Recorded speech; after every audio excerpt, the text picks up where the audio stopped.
말씀과 함께 교재 24페이지입니다. 제가 읽겠습니다.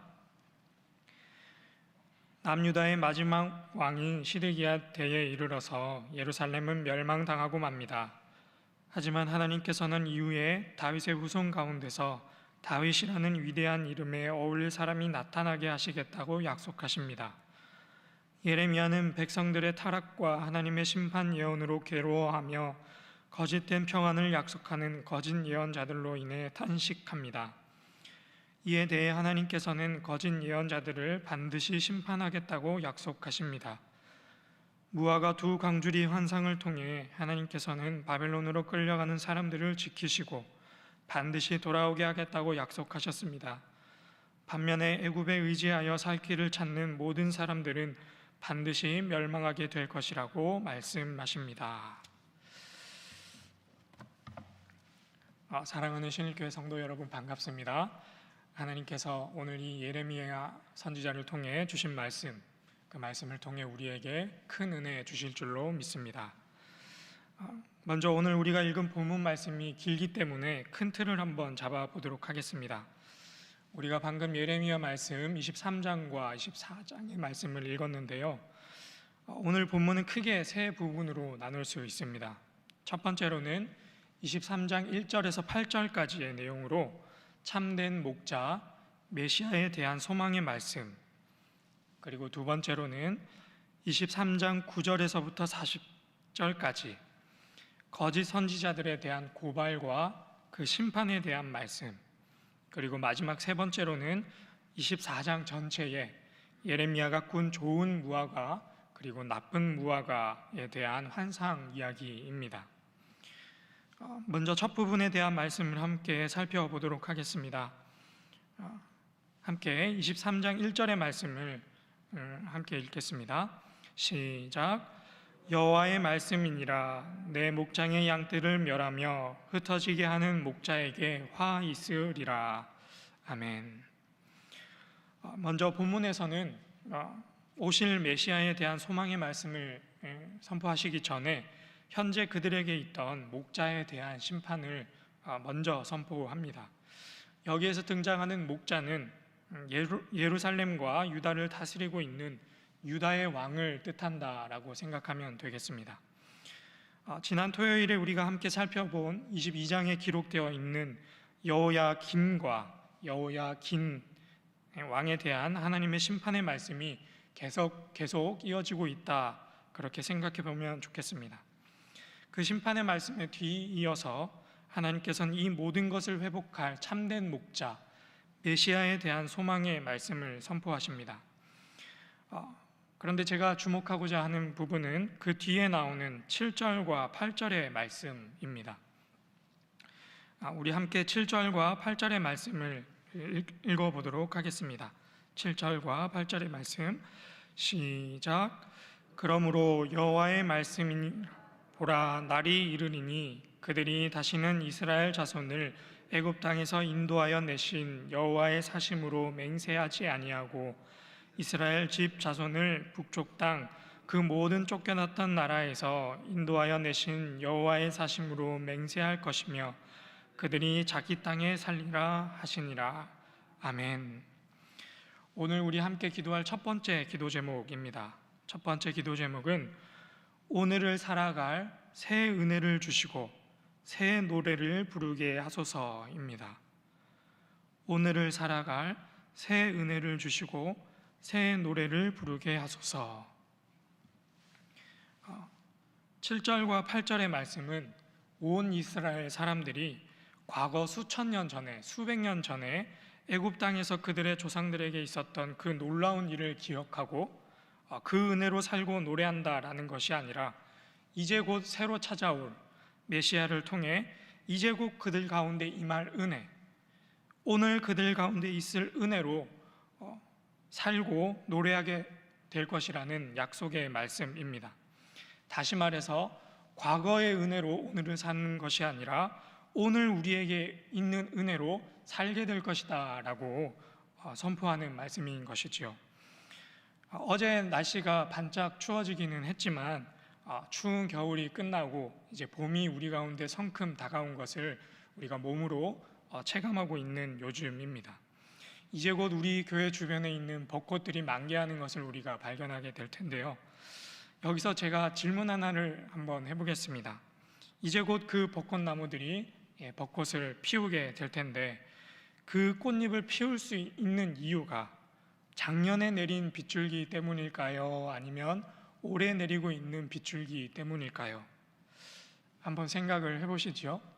네, 정답은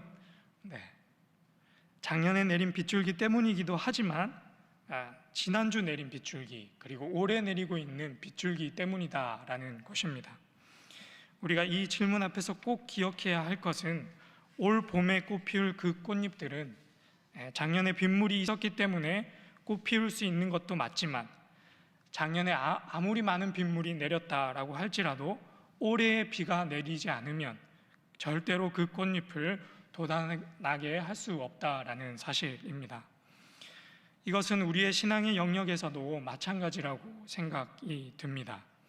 우리 인간은 참 연약한 존재이기에, 우리 안에는 우리를 살게 할 만한 생명력이 없기에, 우리에게는 어제 공급된 영양분도 중요하지만 오늘 우리 가운데 공급될 영양분도 필요합니다.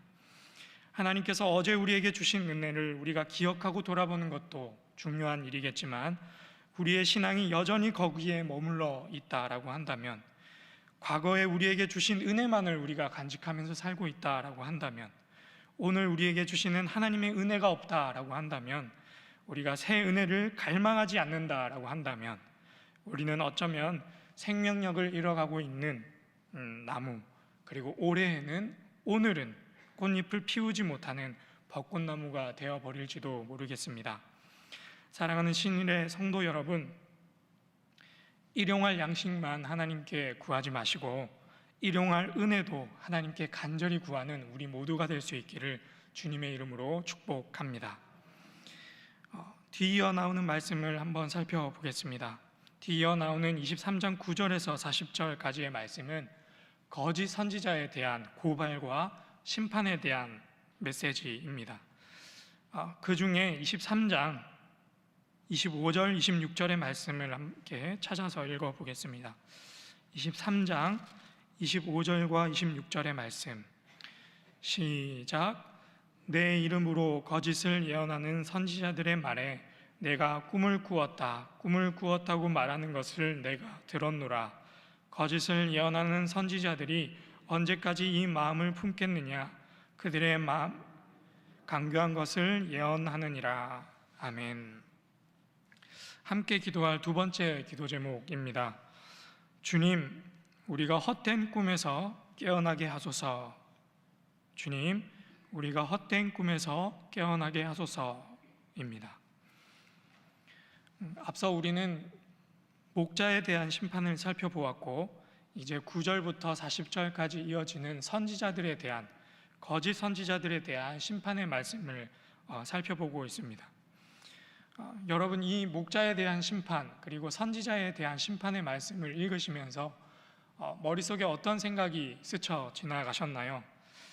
누군가는 목자에 대한 심판의 말씀을 읽으면서 머릿속에 정치인, 저 말고요, 정치하시는 분들, 정치인과 대통령을 떠올리시는 분들도 있을 것이고, 누군가는 뉴스를 시끄럽게 하는 목사님들을 떠올리신 분들도 있을 것이고, 사이비 이단 종교의 종교 지도자들을 떠올리신 분들도 있을 것입니다.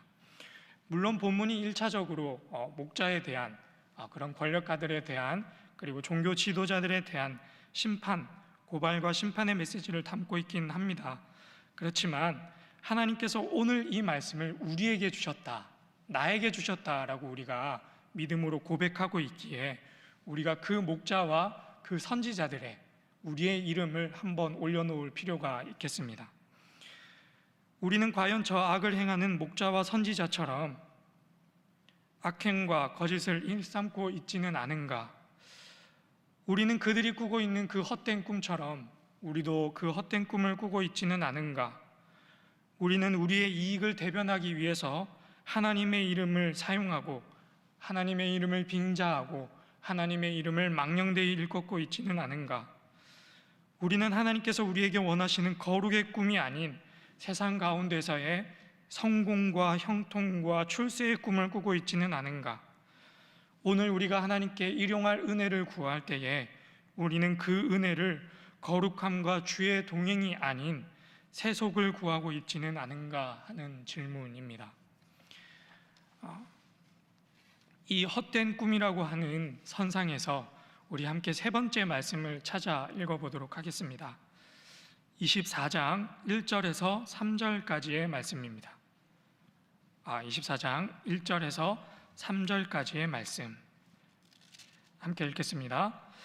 바벨론의 느부갓네살 왕이 유다 왕 여호야김의 아들 여고냐와 유다 고관들과 목공들과 철공들을 예루살렘에서 바벨론으로 옮긴 후에 여호와께서 여호와의 성전 앞에 놓인 무화과 두 광주리를 내게 보이셨는데 한 광주리에는 처음 익은 듯한 극히 좋은 무화과가 있고 한 광주리에는 나빠서 먹을 수 없는 극히 나쁜 무화과가 있더라. 여호와께서 내게 이르시되 예레미야야 내가 무엇을 보느냐 하시매 내가 대답하되 무화과이온데 그 좋은 무화과는 극히 좋고 그 나쁜 것은 아주 나빠서 먹을 수 없게 나쁘나이다 하니. 아멘.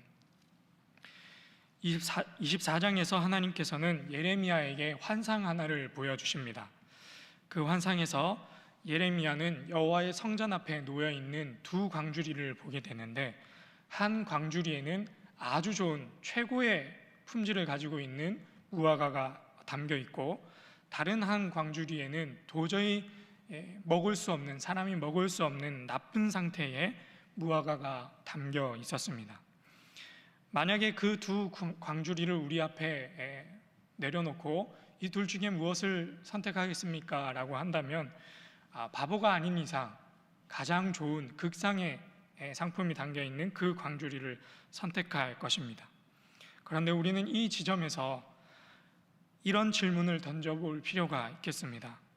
과연 하나님 앞에서는 어떤 열매가 좋은 열매인가 하는 질문입니다. 하나님은 어떤 열매를 극히 좋은 극상의 무화과라고 말씀하고 계신가 하는 것입니다. 오늘 본문에서는 극상의 무화과를 갈대아인의 땅에 포로로 끌려간 유다 사람들이라고 지칭하고 있고 반대로 공짜로 줘도 안 가져갈 만한 나쁜 최악의 무화과를 포로로 끌려가지 않고 여전히 그 땅에 남아있는 시드기야 왕과 그 땅의 높은 고관들과 그리고 애굽을 의지하는 자들에게 비유하고 있습니다.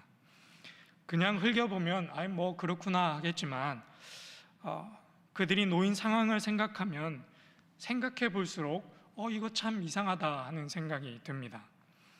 하나님께서는 포로로 끌려가서 고난과 박해를 당하는 것이 좋은 열매라고 말씀하시고 여전히 그 땅에 남아서 평안과 안식을 누리고 있는 그 일이, 그 사람들이 나쁜 열매다라고 말하고 계시기 때문입니다. 우리의 생각에 있어서는 정반대가 되어야 될 것 같은데 하나님께서는 이것을 좋은 열매, 저것을 나쁜 열매다라고 말씀하고 계신 것이죠. 예전에 제가 광복절을 기념하면서 방영했던 한 다큐멘터리가 설교를 준비하면서 생각났었습니다. 그 내용은 친일파와 그 후손들이 광복 몇 주년을 맞아서 어떻게 살고 있는지, 그리고 나라와 민족을 위해 모든 것을 바친 독립투사와 그 후손들이 어떻게 살고 있는지를 비교해서 보여주는 내용이었습니다. 안타깝게도 친일파와 그 후손들은 대대로 잘 먹고 잘 지내고 있었고 독립을 위해 모든 것 내바친 독립투사는 몸이 상해서 나라에서 주는 몇십만 원의 연금이 없으면 살아갈 수 없는, 하루를 지낼 수 없는, 겨우 살아가고 있는, 가난하게 살아가고 있는 모습, 그것들을 주었습니다. 제가 그것을 보고 있는데 참 열이 뻗치기도 하고 화가 나기도 하고 또 마음속으로는 참 비참하구나 하는 그런 생각도 들었습니다. 그런데 그것을 촬영하던 기자가 나라를 위해 헌신하고서 가난한 삶을 살고 있는 그분에게 이렇게 묻기를 이런 상황이 화가 나지 않으시냐? 후회되지 않으시냐? 그 젊은 날의 그 선택이 후회되지 않으시냐라고 하는 그 물음에 자신이 그렇게 했던, 나라를 위해 헌신했던, 모든 것을 내바쳤던 그 선택에 대해서 조금의 후회도 없다라고 하셨던 그 말씀이 참 인상 깊었습니다. 그렇습니다. 참된 애국자에게는 돈이 중요한 것이 아니라, 풍요가 중요한 것이 아니라 나라와 민족을 위해 헌신하는 것이 중요한 것이구나 하는 것을 일깨워주는 내용이었습니다.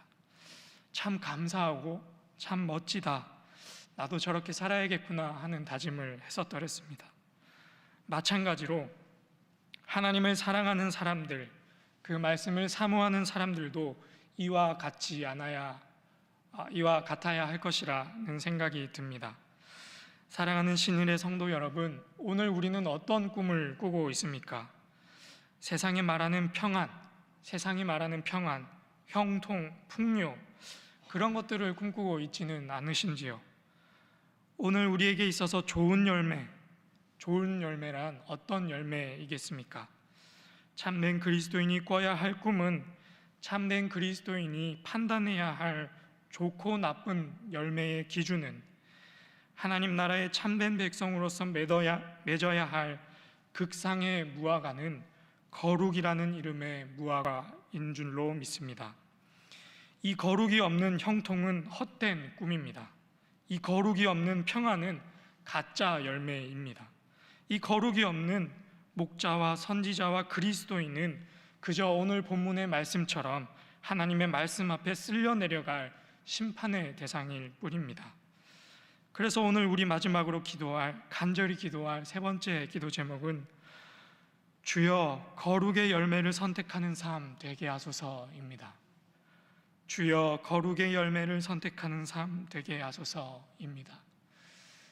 참 이것이 어렵고 무거운 기도 제목인데요, 우리 함께 손잡고 이 거룩을 이루어 나가는 우리 모든 신일의 권속들이 되기를 주님의 이름으로 축복합니다. 우리 이 시간 함께 이 세 가지 기도 제목을 놓고 함께 기도하겠습니다. 첫 번째로는 하나님 오늘을 살아갈 새 은혜를 우리에게 주시옵소서. 두 번째로는